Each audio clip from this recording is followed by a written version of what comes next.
আরাফার সাথে 2023 বাংলাদেশ হজে বাইতুল্লাহ বি গ্রুপ হাজিয়ালের উদ্যোগে ঈদ পুনর্মিলনী অনুষ্ঠান অনুষ্ঠিত। মে 3 তারিখ শনিবার নগরীর মুরাদপুর এলাকার একখান ক্লাবত এই অনুষ্ঠান অনুষ্ঠিত হয়।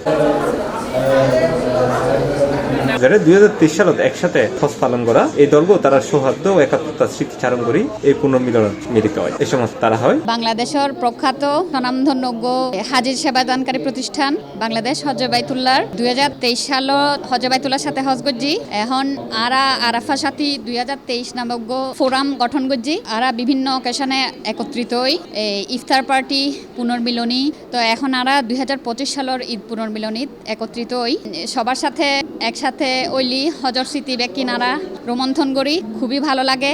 আরাফার সাথী সংগঠনের আহ্বায়ক প্রফেসর এম এ গফুরের সভাপতিত্বে ও সদস্য সচিব মনিরুদ্দিন তারেকের পরিচালনায় এর উপস্থিত ছিল আলহাজ নবীল হক সুমন, আলহাজ আবু সুফিয়ান, আলহাজ মোহাম্মদ ইমরান, আলহাজ মোহাম্মদ মুস্তাকির, ডাক্তার নেজামুদ্দিন, ইঞ্জিনিয়ার জসিমউদ্দিন, আলহাজ ফরিদ আহমেদ, অ্যাডভোকেট মহিউদ্দিন সহ অন্যান্য হাজির।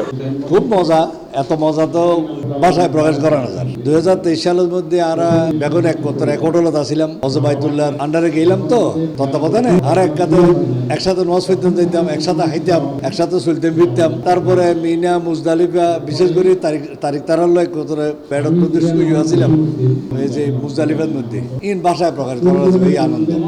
আপনারা সবাই দোয়া করবেন, আপনাদের দেখে আমার মনটা খুশি হয়ে গেছে।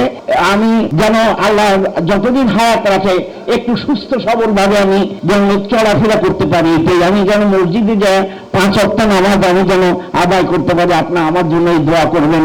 আমরা আরফার সাথে 2023 সালত মধ্যে হজ ব্রত পালন করছি এবং আজ আরাফ ঈদ পুনর্মিলন অনুষ্ঠান করি এবং আরাফার সাথে 2023 হজে বাইতুল্লাহর আন্ডারে আমরা যে হজ করছি এবং আরোগ্য সংগঠনের মতো প্রতি বছরই আমরা আয়োজনের পর গত 2 বছর ইফতার মাহফিল হচ্ছি এবং সব হাজি ভাই এবং বোন হলে সপুত্রভাবে অংশগ্রহণের মাধ্যমে খুব একজনের অনুভূতি প্রকাশ হয়েছে। এই সময় বক্তব্যে তারা হজের সময়কার অভিজ্ঞতা, আর্থিক বন্ধন ও ভবিষ্যতে এই বন্ধন আরো দৃঢ় করবে প্রত্যয় ব্যক্ত করে।